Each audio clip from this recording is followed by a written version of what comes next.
This is the sign I've been looking for. I do need to buy more yarn.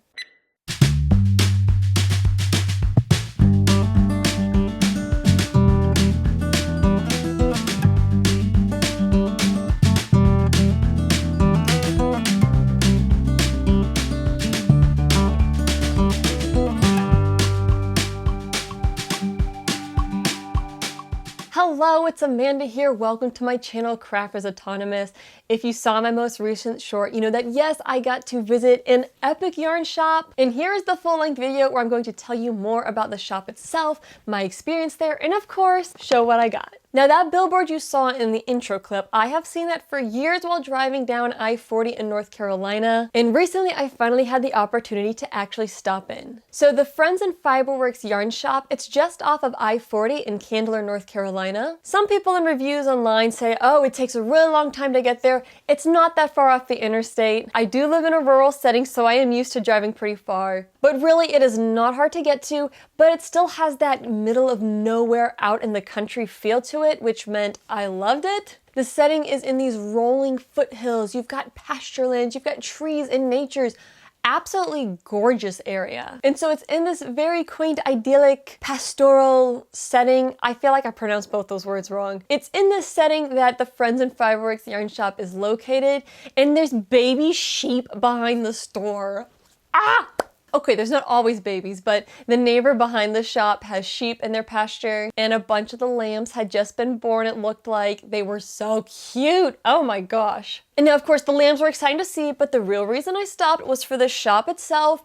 Y'all, let me tell you, this store was ginormous. I was losing my mind. This is way bigger than your yarn selection at a typical craft big box store. So much more variety, premium quality brands. Yeah, it was pretty great. Now, when I got to visit, it was while I was traveling with my health issues. I do not do well in the car, and I'd wanted to film more footage of me actually in the store, but I just did not feel well enough to be on camera. And there was one moment where I was like, maybe we shouldn't have stopped. I don't know that I feel well enough for this, but let me tell y'all, I am so glad I stopped even with not feeling super great. I ended up spending probably an hour and a half in the store because there is just that much to look at and to explore. When we first got there, I probably spent 30 minutes just taking everything in, like slowly going up one aisle and down another and touching the yarns. I mean, I probably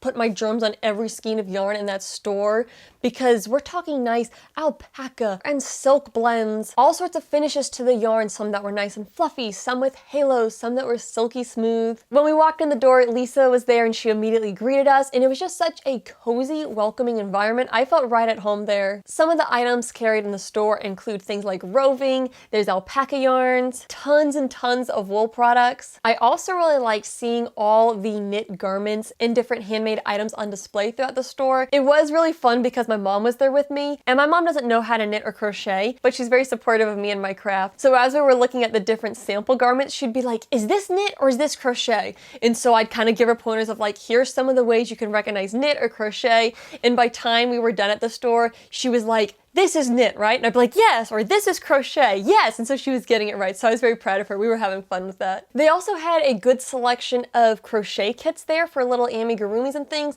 I want to say the brand was Circulo. I don't know how to pronounce it. I'm gonna pop it up here. Lots of really cute kits. When you walk in, there's the register and counters up front, but then you have 3 exterior walls just covered in yarn. There's probably 3-4 aisles, yarn on both sides. There is a seating area towards the center of the store, and we learned that throughout the week several different knitting groups come in and they just gather around and they spend time knitting together. There's also a table, and Lisa was telling us that a lot of times they'll bring lunch too, so they gather and start knitting in the morning, eat lunch, and then keep knitting into the afternoon. That is life goals right there. I am about ready to move to Candler, North Carolina. So, I mean, I'd be bringing my crochet, not knit, but so I can just hang out with people, work on my craft, eat lunch. I mean, that's living the dream right there. Another thing that was cool about the shop is they have yarn winders and some Swift set up. I immediately noticed the Stanwood yarn winders, same version that I have, which I really love. It's a very high quality yarn winder. And I think it's just such a nice touch because if you're buying a hank and you want to get it prepared and into a cake for your project, you're you're able to get your yarn prepared, and that was something that I utilized while I was there, and so I think that's a really nice touch. There's also pattern and instructional booklets, and then at the front of the store are all kinds of buttons and crochet and knit notions. So as I mentioned, I talked with Lisa while I was there. When I was reading on their website, they're a yarn co-op. It sounds kind of like Lisa is, I don't know if she's technically the owner or the founder. My understanding is she's kind of the top dog there, and let me tell y'all, she was so friendly and helpful the whole time we were there.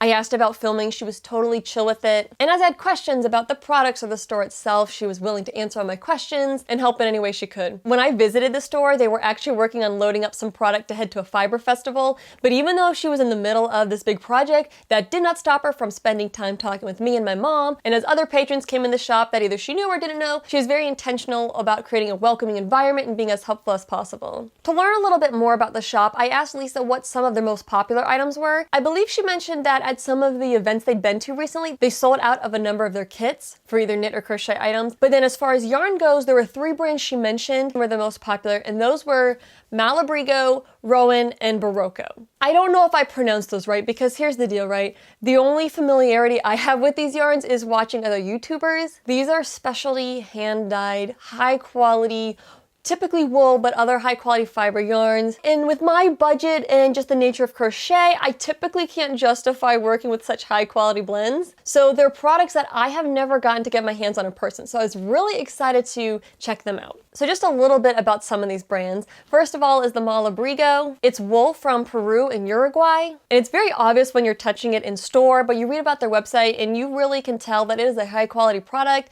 and they take great strides to be environmentally friendly and also have ethical treatment of their animals. And all of their wool is hand dyed. Of course, that does mean things are more expensive, but it is absolutely worth the price for what you get. Another brand she mentioned that's really popular is Barocco. I hope I'm saying that correctly. They've actually been around since the early 1800s.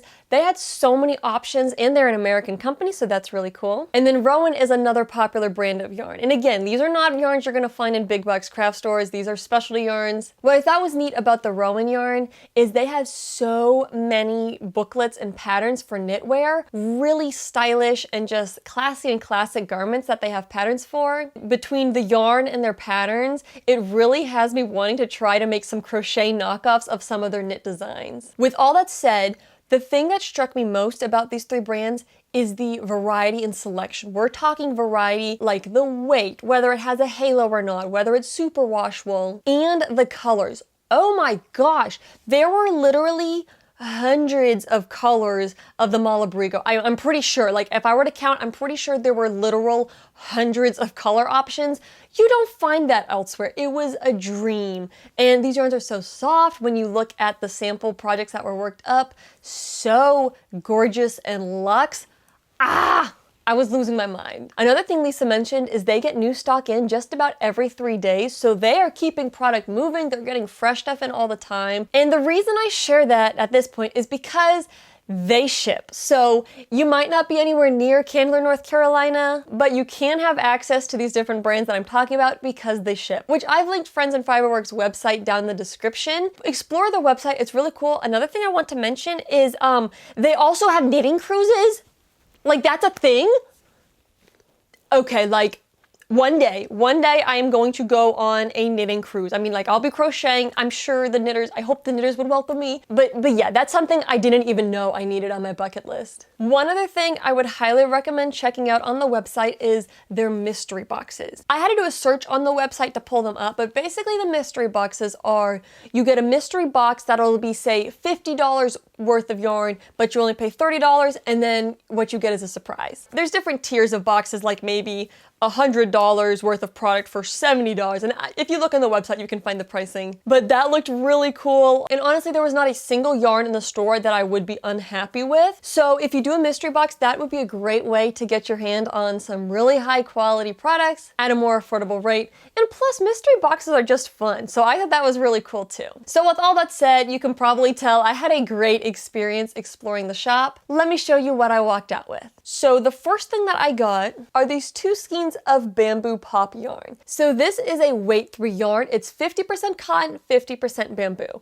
I have really fallen in love with working with the bamboo rayon yarns. They are a dream to work with. They work up so nicely for garments, and crochet can be tricky getting that nice drape with garments, but the bamboo makes it work up like a dream. And I've been working with a lot of bamboo and bamboo blends lately. However, at the big box stores that I have near me, if I'm getting bamboo, I'm very limited in my color options, and I have never seen multicolor variegated bamboo yarn. I am so excited to be able to make a variegated bamboo product. I've got just under 600 yards of this in total. I'm thinking I'm gonna make a tank top kind of like my orange tank top. I do have a tutorial for how I made that top, so I'll link that in the description as well. So I was debating if I should get the pink or this very beautiful, it's got greens and blues and purples. Again, bamboo and cotton, variegated. So Mom was like, get them both. So you know I got them both.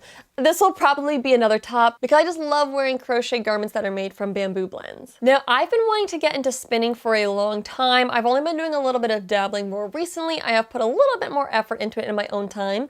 So I got myself some Malabrigo roving. I got two different varieties. Cloud is their superwash merino. It just means it's been treated so it's not going to felt as much. And I purchased the Noob, which is essentially the same thing, it just hasn't had the superwash treatment. The colors I got are English Rose and Eternidad. So this roving I will hopefully spin successfully into yarn. On that note, Lisa mentioned that in May they're getting in their next round of electric eel spinning wheels. I have looked into getting a spinning wheel in the past. The ones I found were $600 and up, and then you had to buy additional parts and upgrades. I found out that the electric eel spinning wheel starts around 300 bucks. That's a little more affordable than 600. I don't know that I'm gonna drop that kind of money into a spinning wheel because spinning can quickly become an expensive hobby. But I'm keeping that tucked away in the back of my mind. Now, because they're getting a new model of spinning wheels in, Lisa didn't have any available in the store. But she said if I come back, she'd be glad to help me out and give me some lessons on the spinning wheel. So, you know, I kind of have to go back at this point, right? But in the meantime, I have this and I will play around with it on my drop spindle. My mom was also picking out some yarn for me just because she's awesome like that and she was so excited. We finally made it to the store. So I was like, listen, if you see yarn you like, pick something out and I will make you something. Like, I can't let you buy me yarn and then not make you something.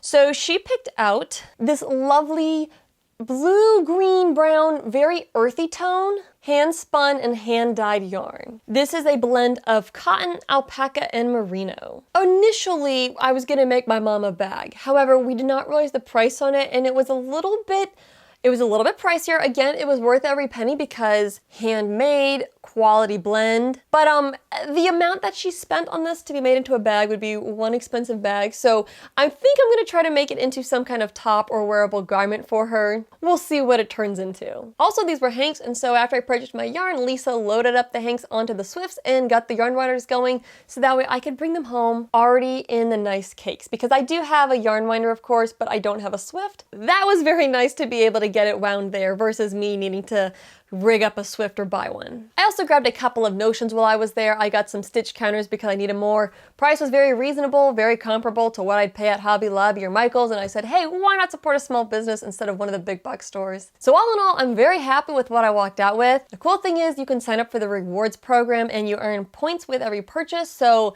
again, more excuses to go back. And if I go back for the electric spinning wheel, I'll of course make another video on that. So to wrap it up, I do just need to give one final thought. I do feel somewhat lied to after my experience because the sign on the door says Friends and Fiberwork Epic Yarn Shop. I feel lied to because it's not an epic yarn shop. It's a beyond epic yarn shop. Yeah, I had a great time. If you're ever in that neck of the woods, absolutely make the time to stop by. In the meantime, check out their website. Hope y'all enjoyed and happy crafting.